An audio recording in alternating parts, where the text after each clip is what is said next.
Hello, everyone, and welcome to week 2 of climate change monitoring in Northwest Territories. So this week we'll be going over fieldwork, experiences, safety, and planning for fieldwork. So hopefully this week's content will show you a bit of what you can expect, an inside scoop of some of the things that are good to know before going into the field. So the first part of this week's content will be a presentation given by myself. So I'll go over some of the concepts that are good to think about for fieldwork.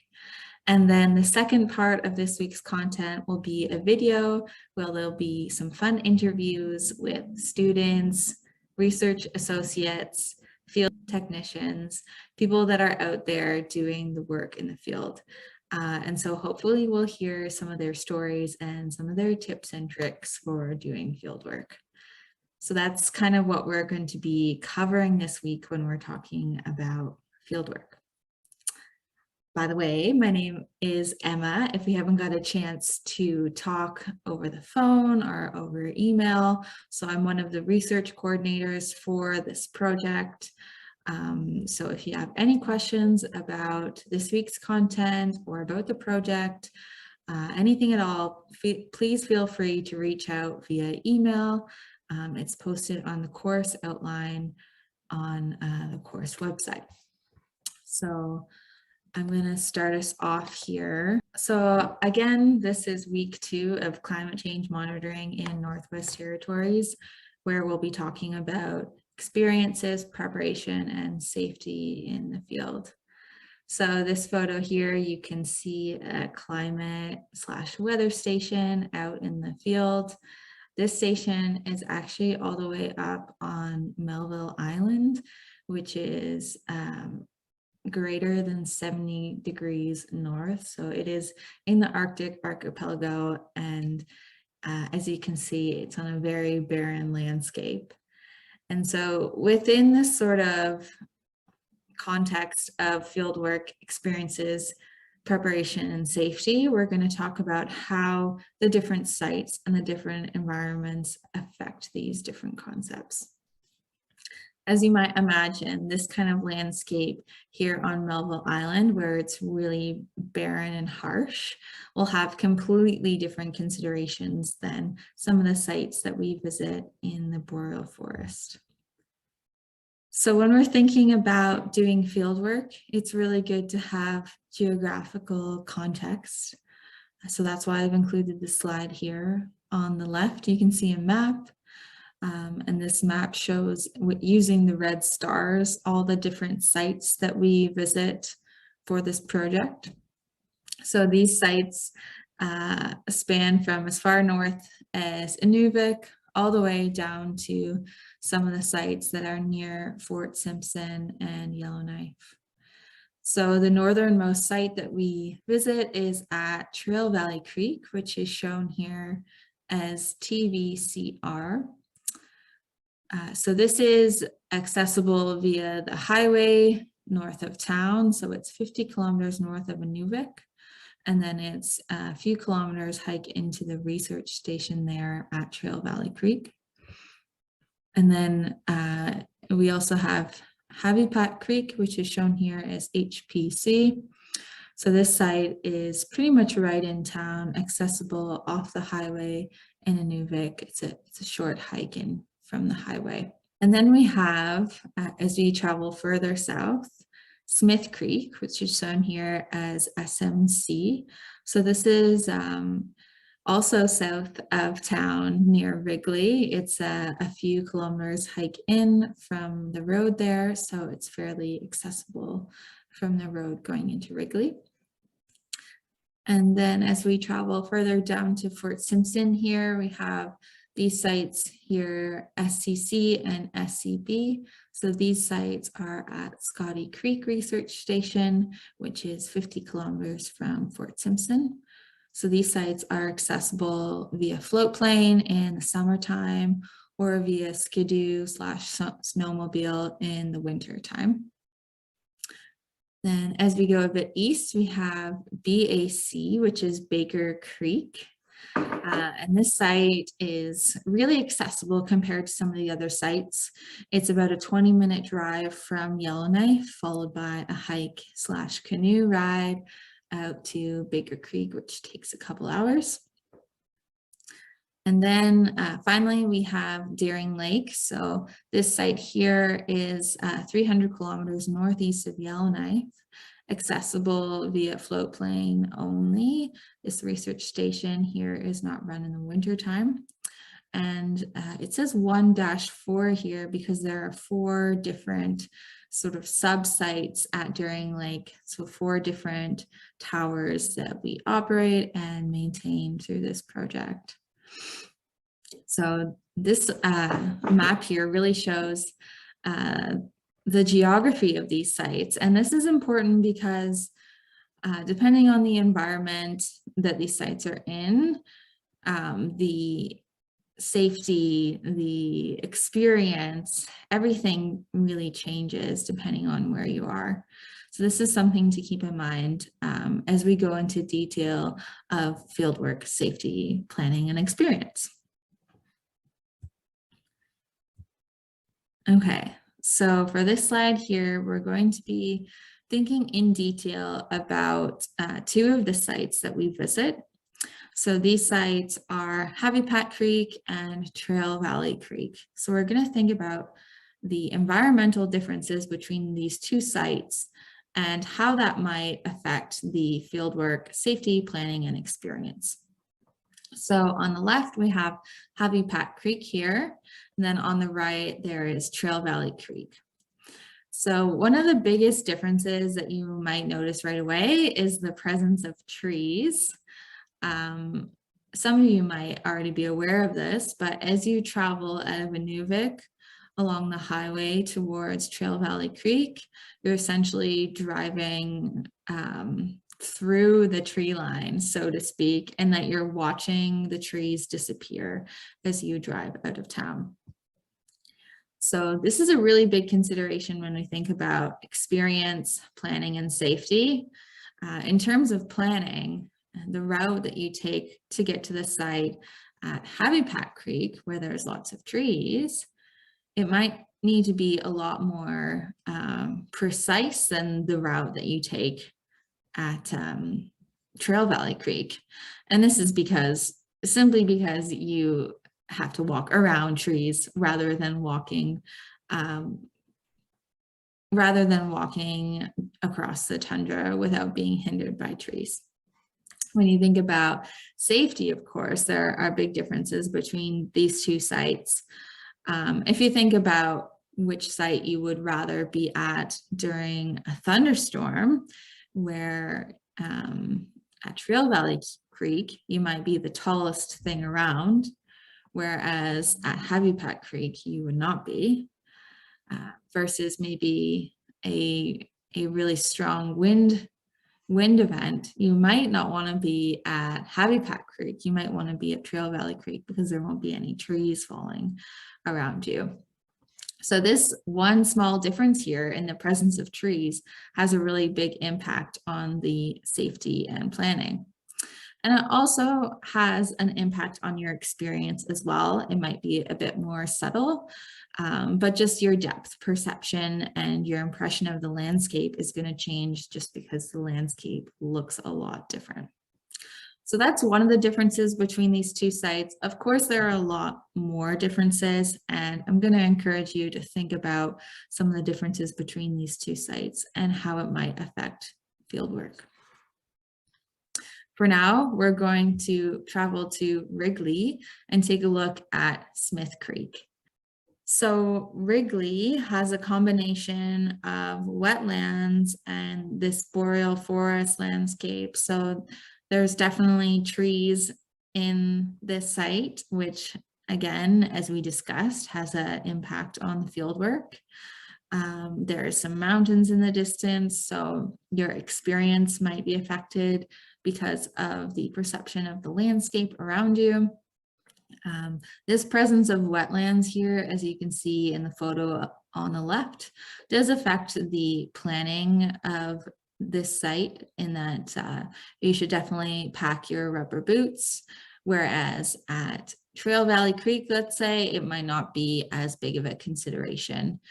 So that's something to keep in mind when planning for this site. For safety for this site, there is a lot of bear activity in the Wrigley region, so it's something to be extra cautious and extra aware when going to the site. Although, of course, there's a possibility of a wildlife encounter at any of the sites that we go to, so it's always really important. So we're going to travel further south to Scotty Creek, which again is just 50 kilometers from Fort Simpson. So here are some photos of Scotty Creek here. When we think about the fieldwork experience, planning and safety, a huge consideration for this site is the presence of wetlands. There are these trails, as you can see in the left hand, well, in both photos here, there are trails that are made through this site using these GeoRunner pads that allow you to walk on this peat surface that otherwise you would not be able to walk on in the summertime at all, in that you would sink into the peat or would have a really tough, slow time walking through it. So this creates a really unique experience in that you're walking through this environment that otherwise you would not be walking through. So it's definitely affects the experience of the site in that there is a presence of these beautiful wetlands. In terms of safety and planning, you definitely want to plan to get wet, plan to get booters, in that you'll want to bring extra layers of clothing. You'll want to bring really high rubber boots. You'll want to bring water resistant or waterproof clothing layers. So these are really important considerations when you're thinking about safety, in that if you get wet and cold, this can start to affect your own personal safety and your experience, your time there as well. You don't want to be wet and cold all the time when you're in the field. Makes it definitely less enjoyable. So yeah, again, you just want to plan for those extra layers, those water resistant layers when traveling to this site. So this is just one of the considerations for the site. Another one is that there is no Wi-Fi, or there is Wi-Fi. There is no cell phone service at this site. So in terms of our emergency communication protocols, we have to be really diligent about these protocols versus some of the other sites, such as the ones near Yellowknife, where there's cell phone service.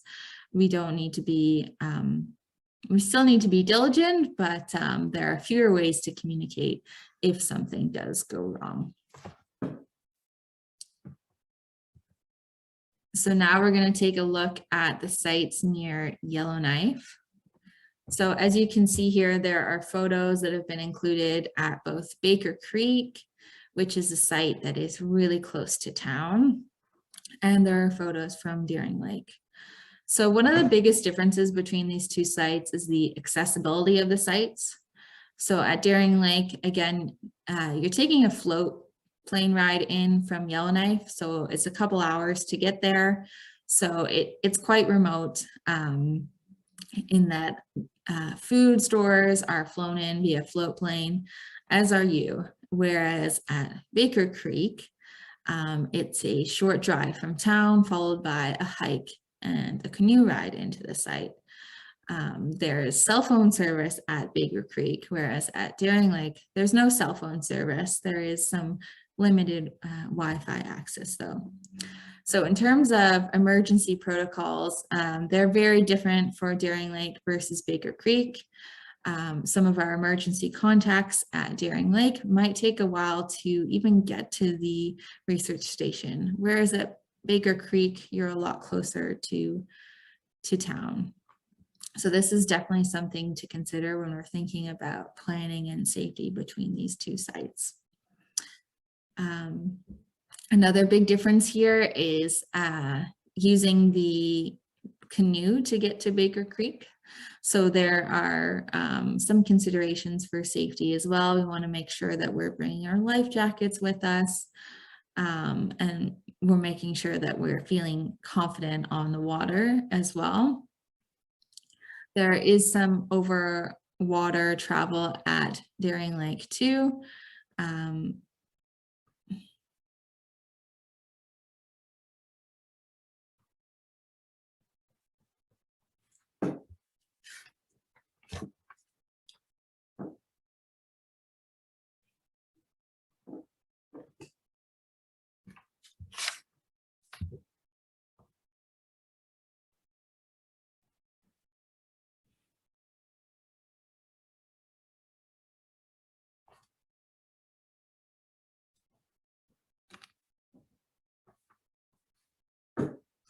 So again, the main differences here are just the remoteness of the two different sites, which affects the communication and some of the safety protocols.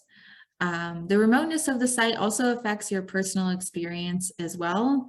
It can be really great to disconnect from the digital world that we live in, but depending on your preferences and the way that you like to communicate with friends and family, this can definitely affect your experience while doing field work. So now that we've talked a little bit about experience, planning, and safety based on all these different sites that are part of the project, we're going to take a look at what we would typically pack in a day pack when going into the field. So this is kind of a what's in your pack expose, which will hopefully show you a bit of our planning for these day trips that we do in the field. So here on the left, you can see a 40-liter pack that has been filled with the basics of the gear that we bring into the field. And then on this slide here, you can see sort of all that's been packed in that pack.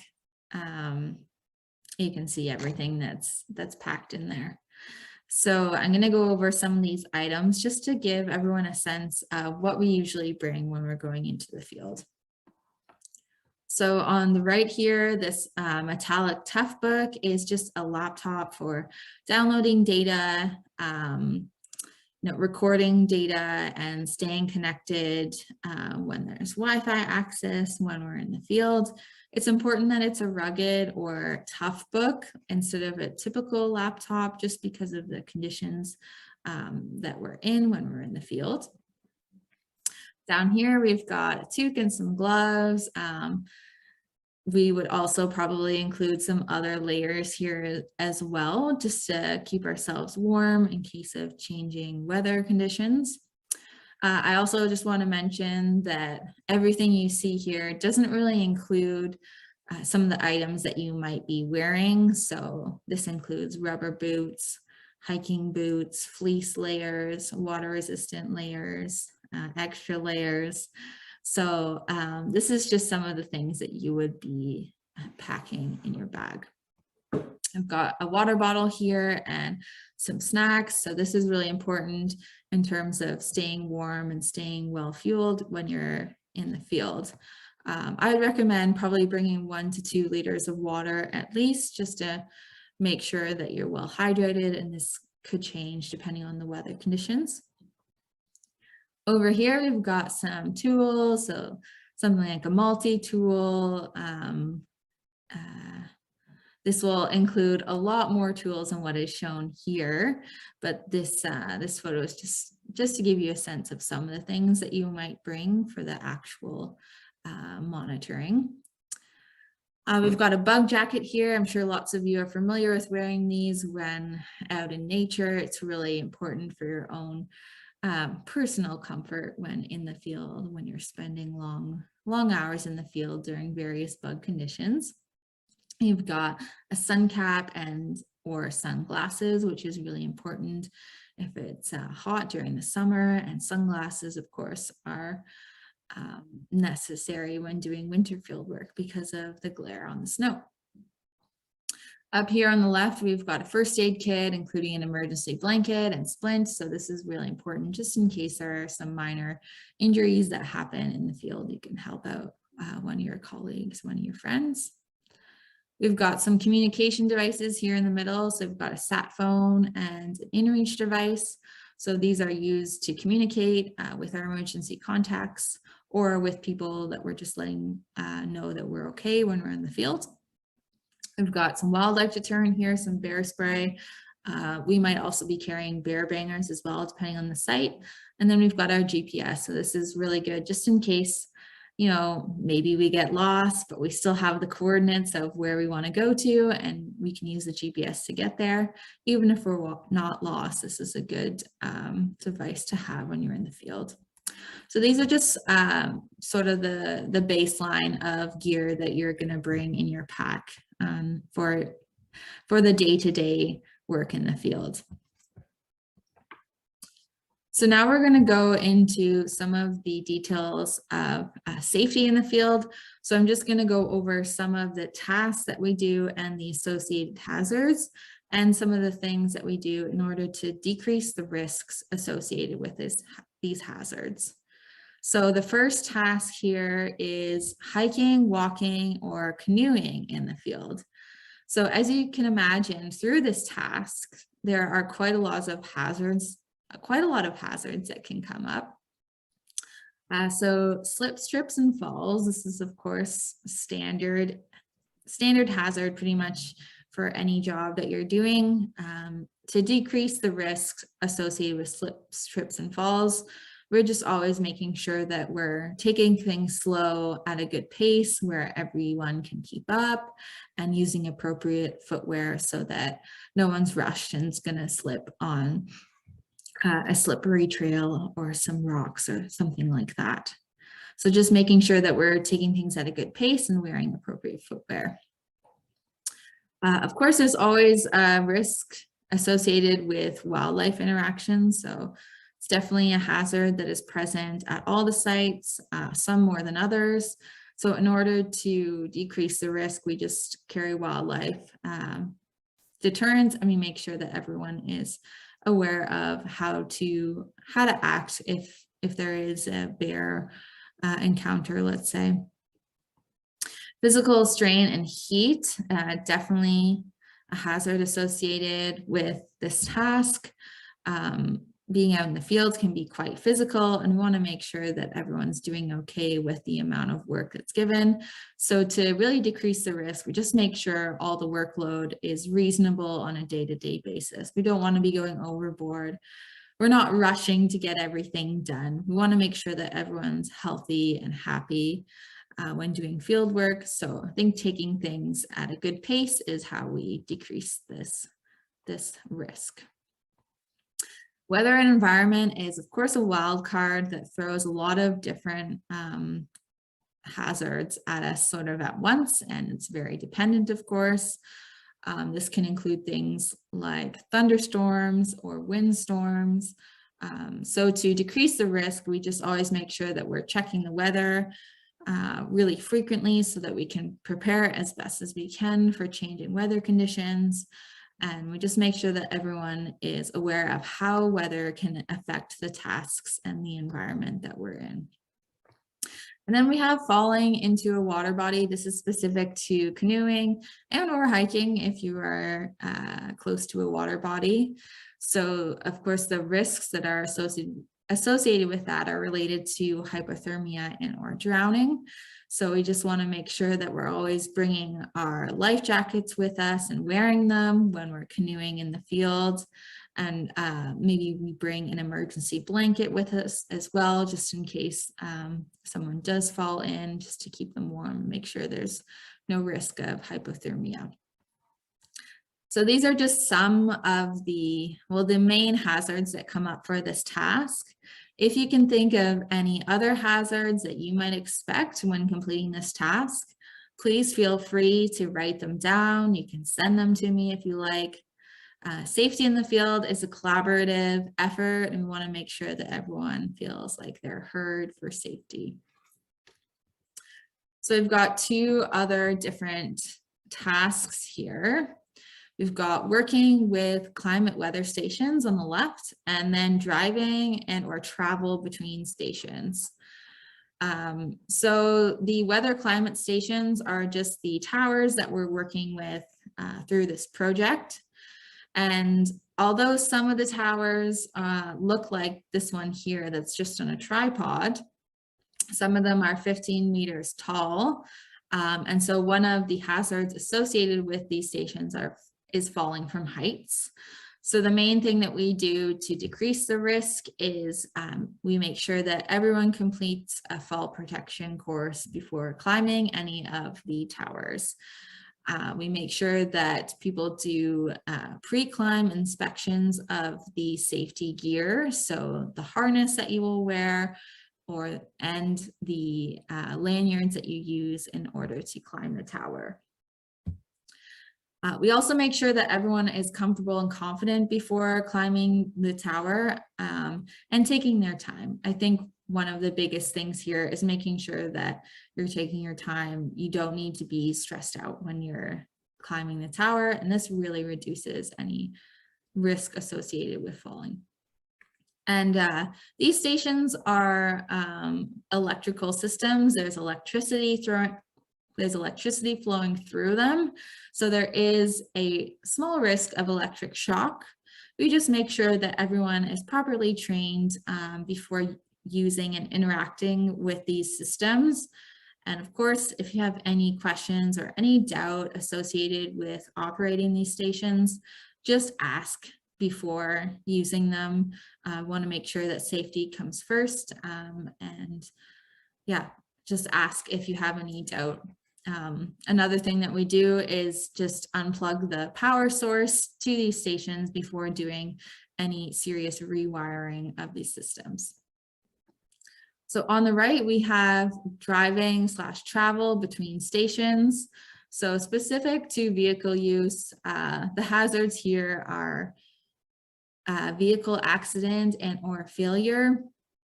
So this is something that can happen as there are long drives between different stations if you are traveling to multiple stations.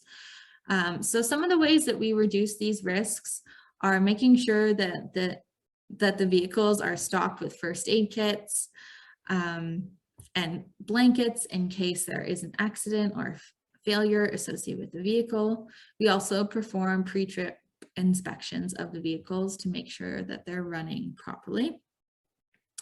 And this is sort of topical as well, this hazard down here with COVID-19. We just make sure to reduce exposure to people as much as we can by choosing options such as takeout or pickup options where we're reducing contact with other people in communities or along the way as we're traveling. Other things that we do are using a mask, social distancing, and proper hygiene processes. So these are, again, just some of the hazards and some of the hazards that we encounter for these tasks. If you can think of any other hazards, please let me know, write them down, do a little brainstorming if you're feeling up to it.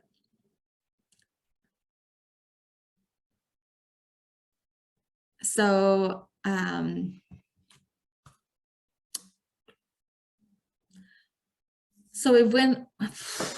we went over a couple of the details of the considerations for safety and planning in particular, and we kind of went over some of the considerations for your personal experience as well. This is something that we're really going to dive into a little bit more when we have the question and answer / interviews with some of the people that are actively going out and doing fieldwork all the time. So this is going to be in the next section of this week's content. So thank you so much for watching this video, and I hope you're excited to see the next part of this week's content. I think it's going to be really fun, and it's going to give us that inside scoop of what we can expect when we're going out into the field. We'll hear some great stories. So I'm looking forward to that, and I hope you are too. Thanks again for watching, and you'll see more soon.